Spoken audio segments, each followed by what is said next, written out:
I'll now ask counsel in 124-726 State versus McMillan to please come forward.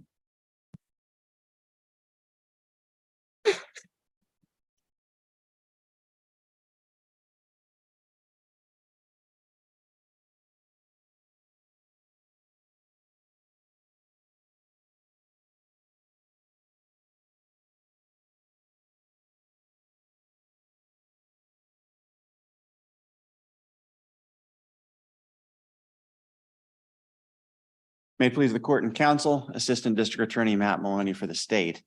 From a factual basis, this case is relatively straightforward as far as the crimes. The defendant was convicted of 3 counts of attempted first-degree murder for attempting to murder his wife, his then wife, and 2 children.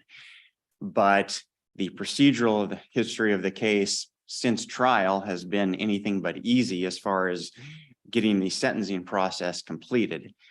This is now the 3rd time that the case has been on appeal. His direct appeal challenging his convictions resulted in a remand to the district court for a speedy trial issue. After that was resolved, the defendant appealed again and raised for the first time a claim that his sentence was illegal. The Court of Appeals correctly agreed with that argument and remanded the case then for resentencing consistent with its opinion. At that resentencing hearing, the defendant again moved for a downward departure, and the district court concluded that it did not have jurisdiction to consider that issue at the time. The defendant appealed again, raising that issue, and the Court of Appeals also then sua sponte asked the parties to brief an additional question regarding whether the district court had the jurisdiction to modify the sentence on counts 2 and 3. So that's what brings us here today. Jumping into the first issue, which is my challenge to the panel's decision that the district court incorrectly determined that it did not have jurisdiction to consider a departure. And it's really a 2-prong argument that I'm making here today. I think that the panel maybe lumped these together as if it was one argument, but there's really 2 separate things that I'm suggesting. First, I'm going to focus on the mandate rule. Our position is that this case, again, has been litigated multiple times at the appellate court level.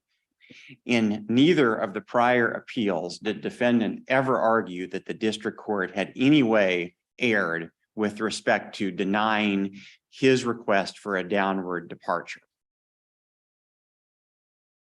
So he made a strategic decision not to challenge that aspect of the district court's ruling. It was just on this now 3rd appeal that he argued that it was then on the sentencing remand that he then again sought a departure. And our position is that the district court was correct in holding that it did not have jurisdiction. The mandate rule talks about when a remand order is stated in specific terms after deliberate litigation choices by the parties are not to raise new issues for the district court's consideration unless those issues arise from late breaking facts. Let me be clear. Are you talking about, you're talking about the mandate rule, not jurisdiction, right? Yes, this is my mandate rule argument, okay. Which is yes. And again, they are 2 separate things. Okay. So when it goes down on, to correct count 1, this is hard for me to say, isn't a departure sentence inexplicably intertwined with sentencing under the Kansas Sentencing Guidelines Act? I don't feel that it is, because certainly there are cases where neither party moves for a departure and even asks the district court to make findings of substantial and compelling factors. And so I think clearly there can be cases where if neither party seeks a departure, even at the original sentencing hearing, then the district court would not be called upon to make any findings that would support a departure motion. So I don't believe that necessarily in every case the district district court, even at the time of original sentencing, would have to make departure findings or determine whether a departure is warranted if the parties do not request that. Your position that Judge O'Connor could not change the number on counts 2 and 3? I don't think, well, and that, I guess that would obviously interact with the second issue here. Well, here, I'm thinking more in terms of that number was arrived at as part of a departure, upward departure motion by the state. And so the question, I guess, would be, did he have jurisdiction to consider that state's upward departure motion? I think in that situation that yes, and the distinction being that the state had from the outset in this case, the ruling on the state's departure motion and the number that the court ultimately arrived at in granting the district the upward durational departure, that is in this factual setting linked directly with the ultimate sentence that the court gave in the first instance, because there was this confusion and ultimately incorrect calculation of how the court thought that it could get to, I believe the number was 1,068 months or something along those lines. And so I don't think in this case it would necessarily be possible to conduct the resentencing without having to consider the legality of whether the 330 months was appropriate. So But if he can consider an upward departure, why doesn't it follow that he could also consider a downward departure? because it was not necessary to do so in this case in order to correct the illegality. And again, had the defendant ever argued previously, challenged the denial of the downward departure motion, then we'd be in a very different situation. And Isn't That that what gets- the Court of Appeals opinion said, is that it wasn't necessary to touch 2 and 3 because there was no illegality? well, and I disagree. I agree with what you said, but I disagree with the panel. And to be clear, you're speaking about the panel in this current 2023 appeal, but the 2021 panel that had remanded the case for resentencing in the first instance, they clearly referred to count. In that panel's opinion, they indicated that it was very clear that the district court had originally intended to designate either count 2 or count 3 as the primary count, because those were the only 2 counts on which the state had requested an upward departure and that the jury had made the findings supporting that. And so I know we're kind of blending issues 1 and 2 here, which is fine because it is obviously related. Our position with respect to issue 2 is that what could be a better indication of the ambiguity of this sentence as a whole than the fact that 2 separate Court of Appeals opinions reviewed the same sentencing transcript and came to different conclusions. The current panel in the 2023 appeal that we're here to review today said, no, when you look at the sentencing transcript as a whole, it appears that the court was designating count 1 as the primary count. But the 2021 panel said, no, when you look at the sentencing transcript as a whole and you consider the fact that counts 2 and count 3 were the only counts that the state had requested a departure on, and when you see the number that the court arrived at, it's clear that the court was trying to designate one of those 2 counts as the primary count. Our position on issue 2 is simply that when you look at the transcript, it is clear that there was, for lack of a better phrase, mass confusion. And I'll admit the prosecutor was confused as well. It wasn't just the court. But when you read that transcript, it's clear that they misunderstood exactly what the maximum sentence could be. They misunderstood how to get to that maximum sentence. It's also clear that the district court never once at that sentencing hearing expressly designated any count as the primary count of conviction. It also never expressly stated a length of sentence for either in any of the 3 counts. The prosecutor was basically saying, Judge, the way that we think you can get to what we consider the maximum potential sentence is to double the number on each of the 3 counts. And on one of those or 2 of those, you can impose these upward departures based on the jury's findings. Doesn't the lack of a designation of the primary count alone make the entire sentence illegal? That's exactly what we're arguing, Your Honor, is that this is something where, contrary to what the current panel held, we don't think it's a situation where you can say, no, the only count that was illegal was count 1, and therefore the only thing you can touch on remand would be the number of months that you can sentence him to on count 1. I think the way the Court of Appeals cured that was to look at the journal entry. They did. And everybody signed off on the journal entry. And we have said that a journal entry can clarify an ambiguity at sentencing. So I think the question here is, was it an ambiguity? And as I looked at the second sentencing transcript, it seems that everybody in that hearing said, no, it wasn't a clarification. The journal entry was just a mistake. That a fair reading?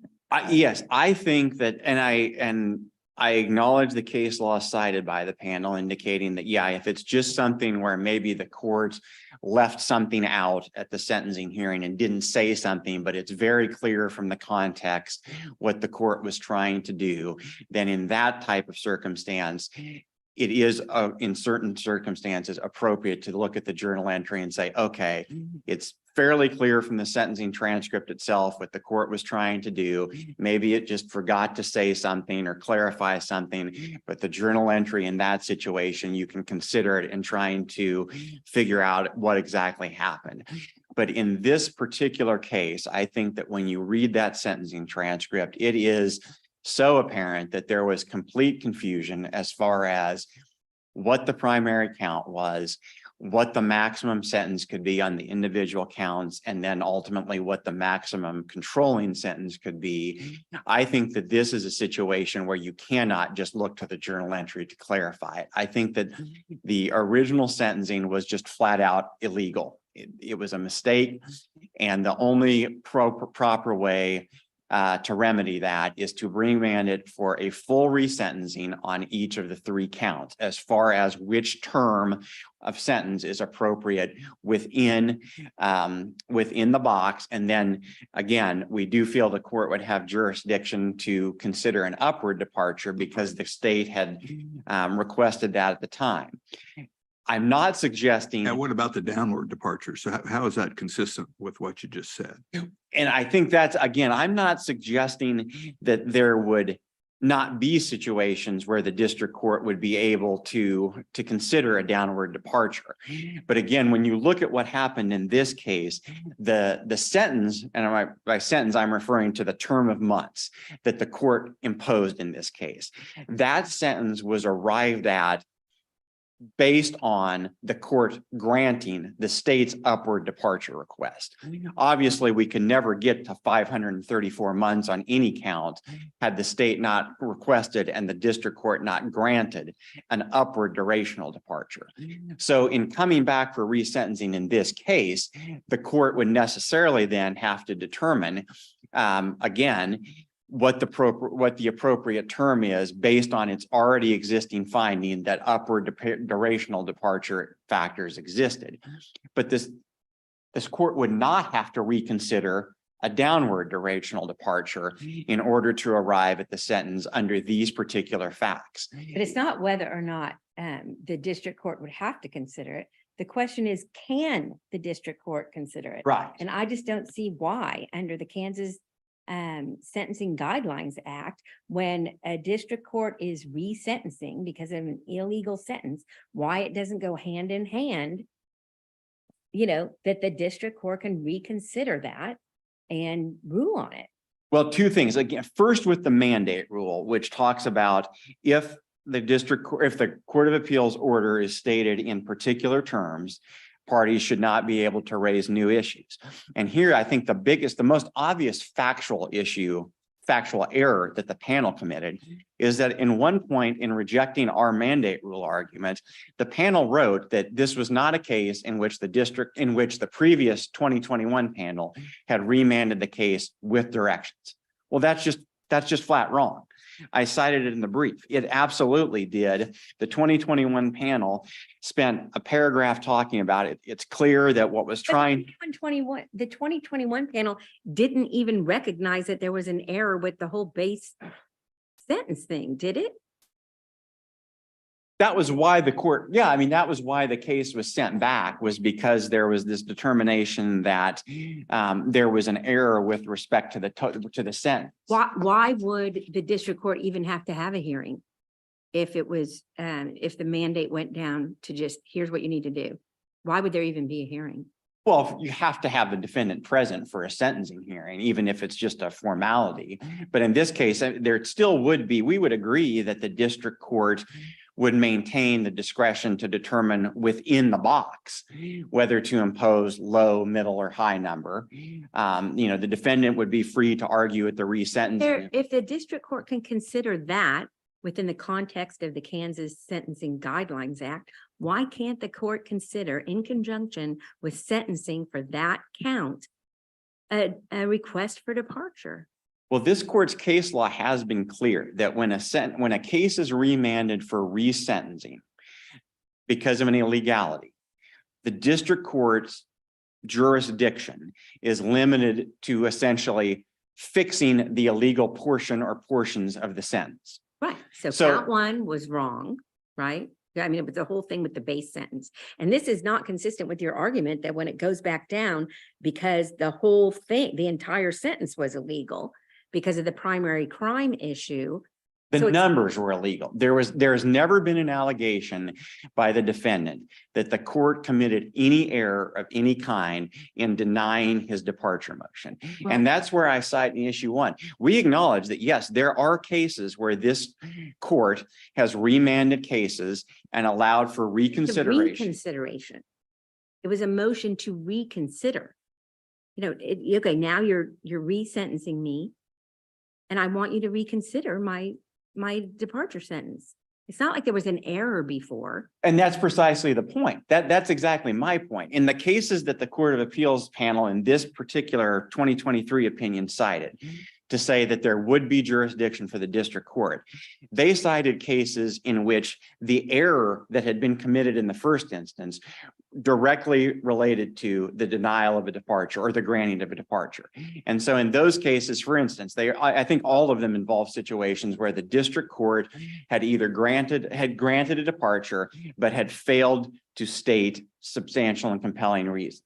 Counsel, can I jump in here and ask, are you familiar with the State v. Jamerson decision Yes. from this court? That seems to me to be at least one authority that is relevant here.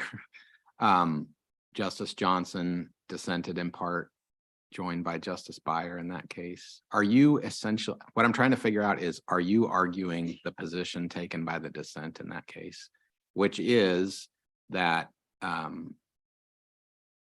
that a remand on a finding of an illegal sentence should not be characterized as a resentencing, but instead should be simply a correction limited to the illegality? Is that the position really that you're taking?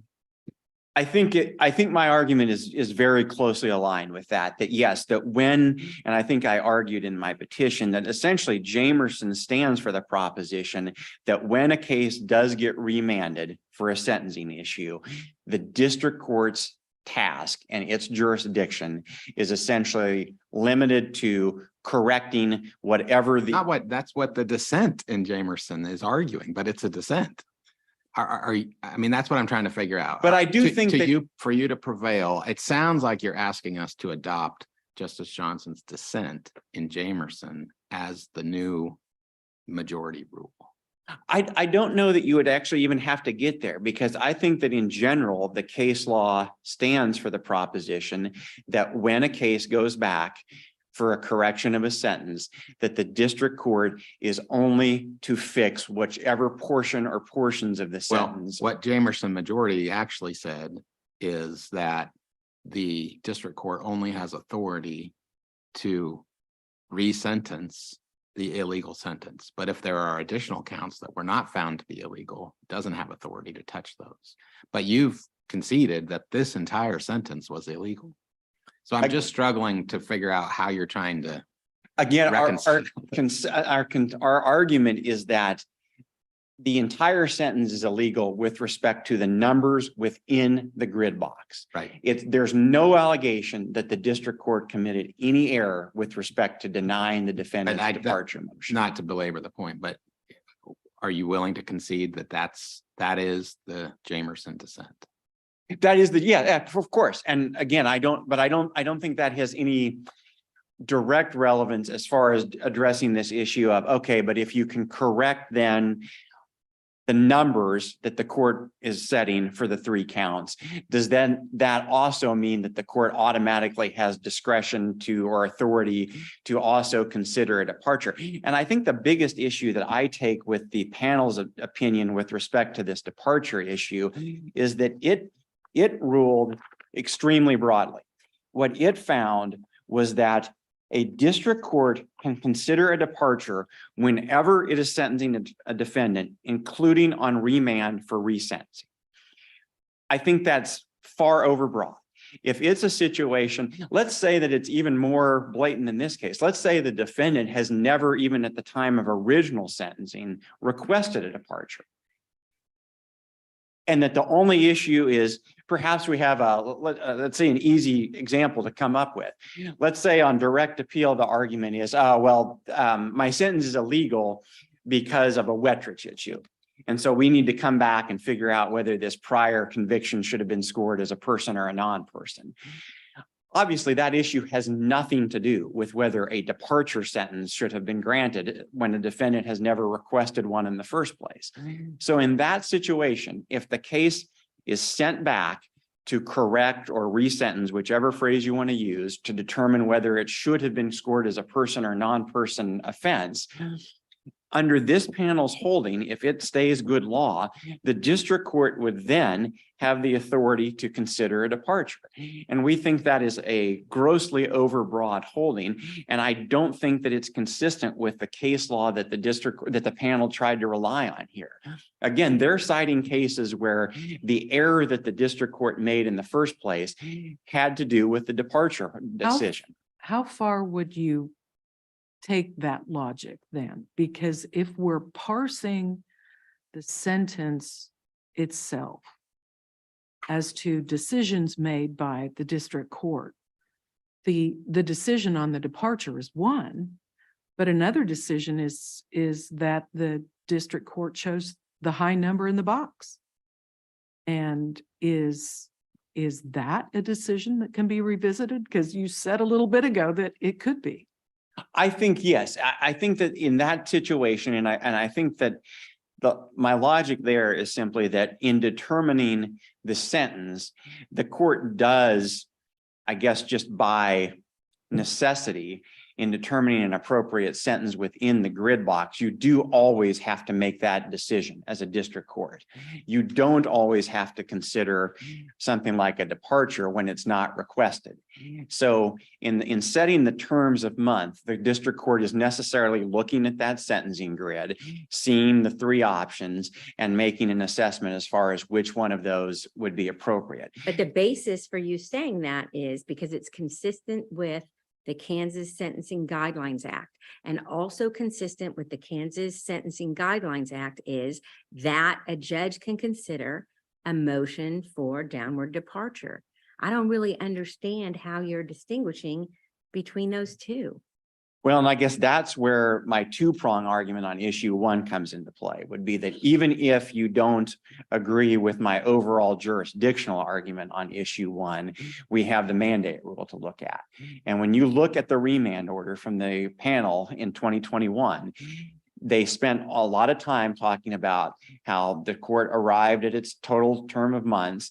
And then they said, but clearly that's incorrect. You can't get to 1068. The maximum number should have been 1029. In order to do that, it's clear that what the district court was trying to do was designate either count 2 or count 3 as the primary. And then it said, we remand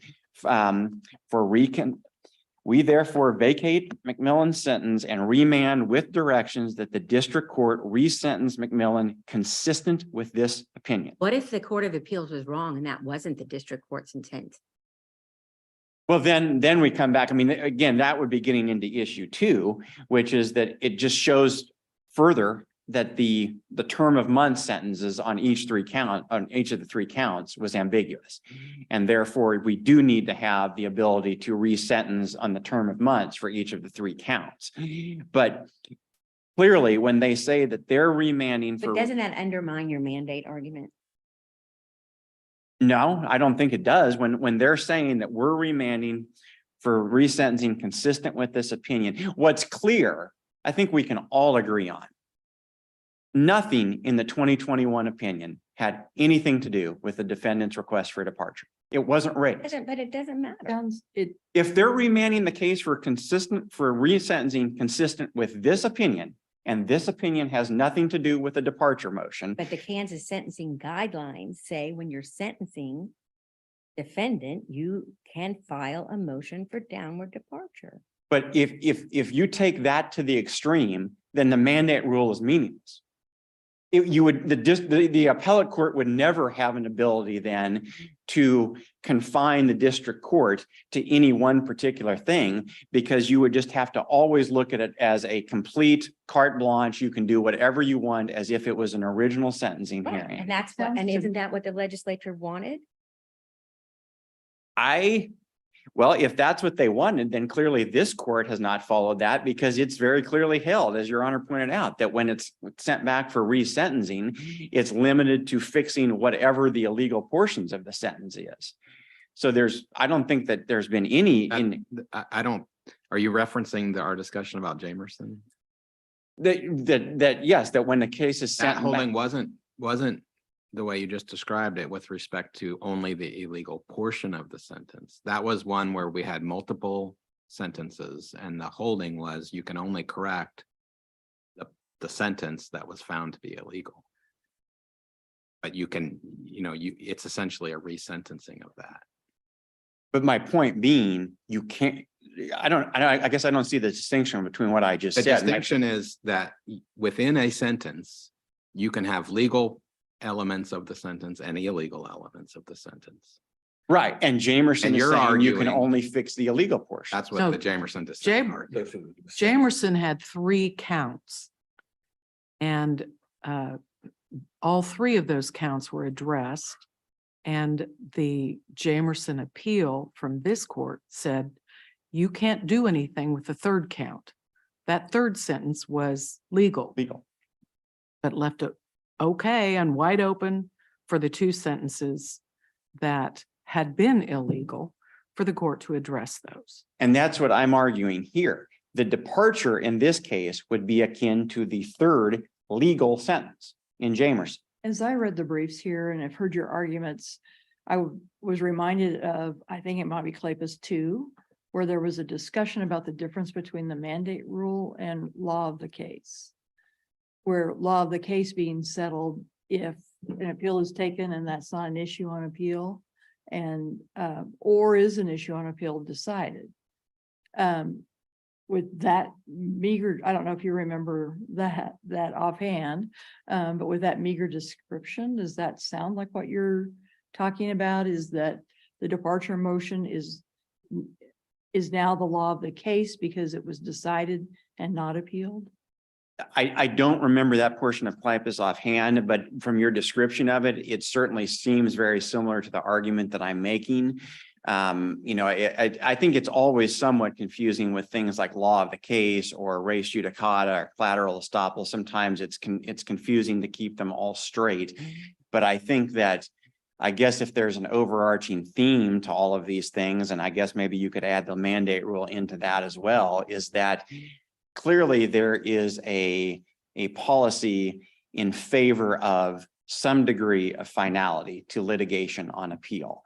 And that, yes, when you have an issue that has never been challenged throughout these multiple previous appeals in the case, that it does seem like the prior appeals should have some merit, some consequence. And that if the defendant, for whatever reason in this case, has never challenged, and again, frankly, my concern is with how broad the district court's statement or the panel's case statement was in this case. I would hope that in this particular case, where this man tried to murder his 2 children and his wife, maybe I'm speaking out of turn here, but I would like to think that even if the district court had jurisdiction to consider a departure, downward departure, that he would be unlikely to grant it. But my concern is from a more global perspective here, that again, if this opinion is allowed to stand, and I realize that it's unpublished, but courts looking at this would then think that in any situation, even if it's never been asked to consider a departure in the first instance. Maybe we've got a case where the only reason that it's sent back to the district court is because there was a failure with respect to announcing the post-release term. So there we wouldn't even have an allegation that there's anything illegal with respect to the term of the prison sentence, let alone whether a departure should have been granted. And yet, under a literal reading of this panel's decision in this case, you would then have a situation where instead of just coming down to fix whatever happened with respect to post-release, you would then be able to relitigate a departure. And so our position again is that you need to look at the facts of the individual case. And in this particular situation, we feel that with respect to issue 1, the district court correctly determined that it did not have jurisdiction to consider a downward departure. And second of all, with respect to issue 2, that the term of months imposed on all 3 counts were illegal because of the confusion and ambiguity, and that therefore, upon resentencing, the court did have the authority to fix not just count 1, but counts 2 and 3 as well. And that included the ability to designate whichever count it saw fit as the primary account, and then arrive at a total sentence based on that determination. I fully acknowledge it's a very confusing set of circumstances with the procedural history in this case. And again, I acknowledge that the state at the original sentencing hearing was part of that. But clearly, regardless of what the state did or did not say, it's obvious that the district court was confused with respect to how to get to the final sentence. They imposed an illegal total number. They failed to ever impose individual sentence on any of the 3 counts, and it failed to ever designate which count it was intending to be the primary count. So in that circumstance, a full determination of the appropriate grid sentence or upward departure sentence was appropriate, but not a determination as to a downward departure. Thank you. Thank you.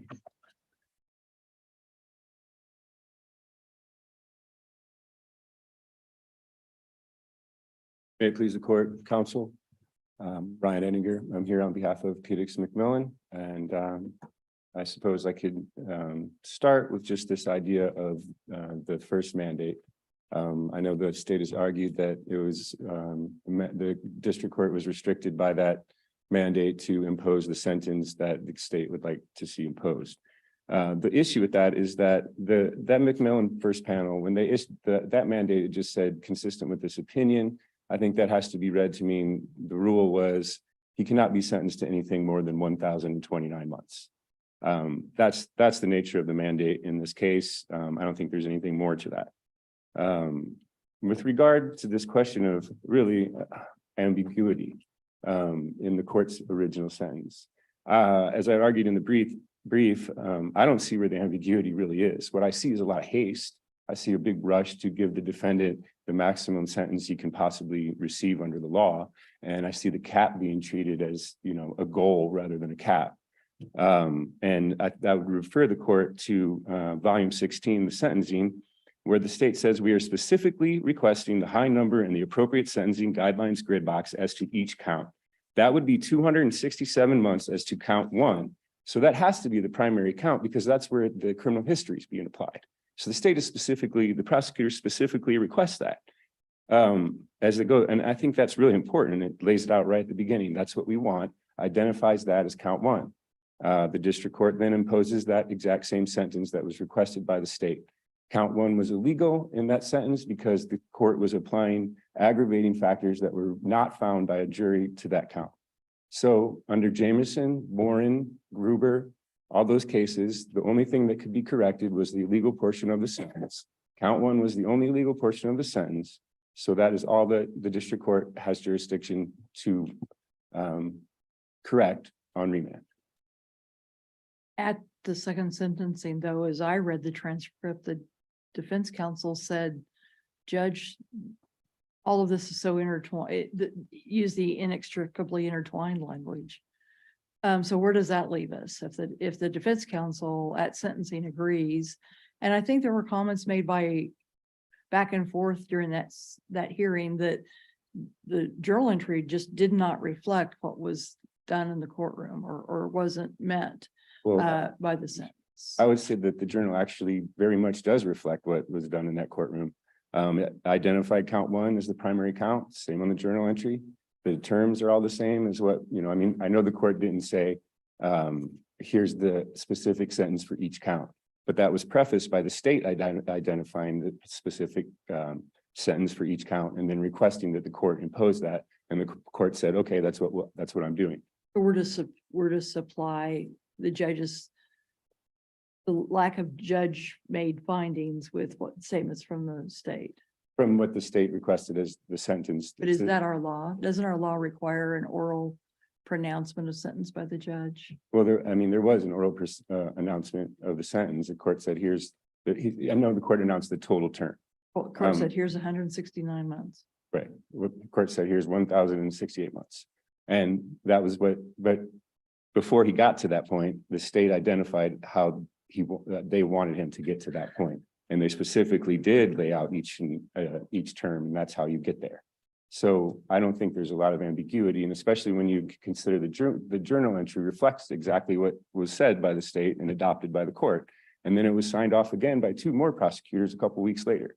So I just don't see how you reach any kind of conclusion that there's this big ambiguity about what happened in that initial sentence. And the fact that defense counsel later at his remand seemed to be confused by it, I don't think has any real bearing on what this court can do. That's essentially, I don't really see a lot more here. I think this Court of Appeals opinion is consistent with Jamerson. It's consistent with Warren. It's consistent with Gruber. And I don't see any reason for it to be overturned. If the court has additional questions for me, I would yield the remainder of my time. Thank you.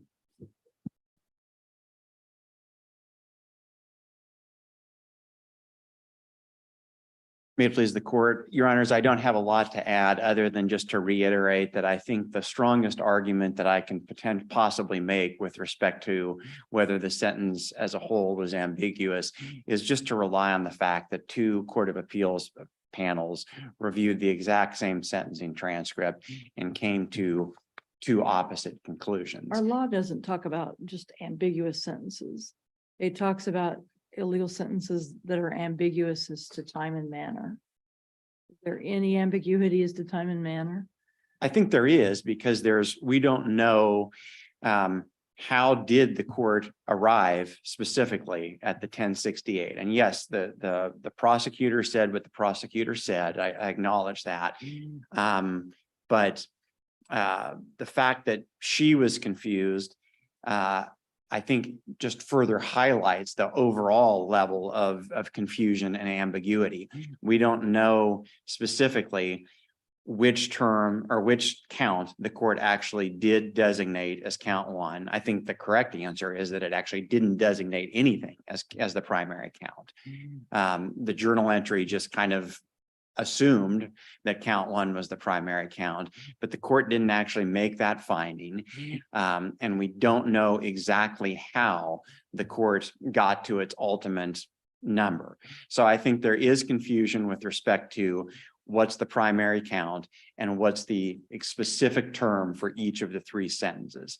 And so again, I think when you have 6 Court of Appeals judges looking at the same transcript and coming to different results, I think and I do think that, to your honor's questions to opposing counsel with respect to what defense counsel stated at the remand hearing, I think that further plays into this. Just like the prosecutor's statement at the original sentencing isn't necessarily dispositive, I would agree that defense counsel's statements at the resentencing aren't dispositive, but I think that both of those things, in conjunction with the confusion displayed by the district court and then the opposite conclusions reached by 2 Court of Appeals panels, I think that just shows that everybody who has touched this case has been confused as to what exactly happened at the time of original sentencing or what should have happened legally. So I do think that all those things combined, the common theme is that, I generally try to stay away from cliches, but this is fitting. It's clear as mud. Nobody really knows exactly what happened, and therefore it was ambiguous, and it was appropriate to reconsider the sentence on each of the 3 counts. I know I've well exceeded my time on my initial comments, so I thank you for allowing me to do that. And we would request that this court remand yet again so that the district court can resentence on all 3 counts, but not reconsider the defendant's departure motion. Thank you, your honors. Thank you to both counsel for your arguments in this case. We will take this appeal under advisement.